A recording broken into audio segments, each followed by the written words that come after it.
is a very, very obscure game that I've owned for about 20 years now. Champagen by Apple. No, not that Apple. We're not talking about Apple games, and we're definitely not talking about the Apple Pippin. What a disaster that was. No, Apple.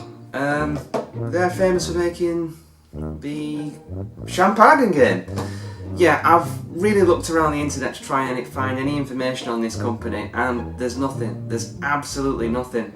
It's as obscure as they come. I've always thought the game to be German though, with the name Champagen. It just sounds like how Germans would say champagne.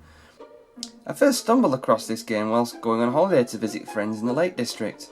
We'd stay in a beautiful Victorian bed and breakfast, a giant house separated into a number of flats, and part of the amenities the hotel offered were toys and games for the children. My brother and I stumbled upon this game and would play it whenever we were up visiting, and after many years I managed to track down my own copy.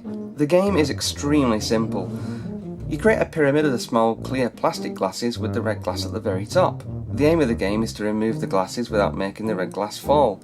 If you make the red glass fall, it's game over. Similar to how Jenga and Pop-Up Pirate work, the standard rules of the game end with one loser and multiple winners. However, there are a few different ways to play the game if you wish to implement house rules.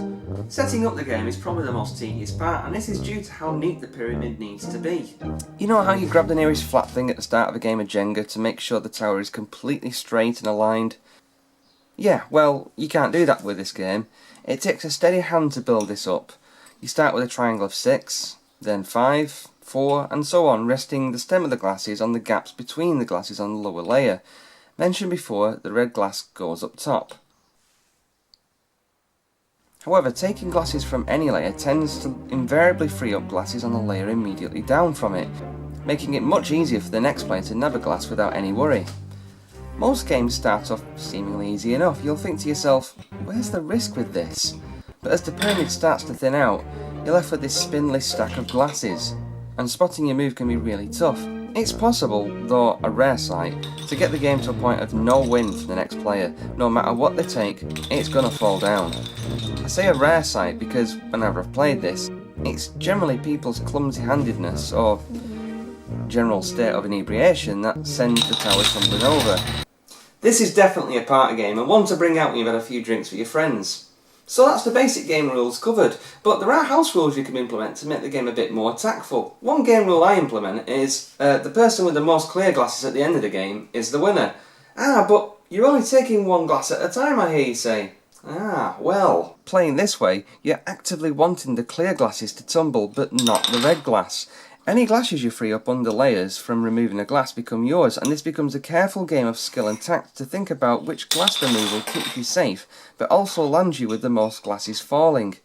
This game mode tends to be over a lot quicker, but having a clear defined winner definitely helps with keeping it fun and competitive. Champagen seems like a bizarre concept for a game. I get the impression someone was watching You've Been Framed or America's Funniest Home Videos and saw one of these real champagne towers go south and think, there's a game there.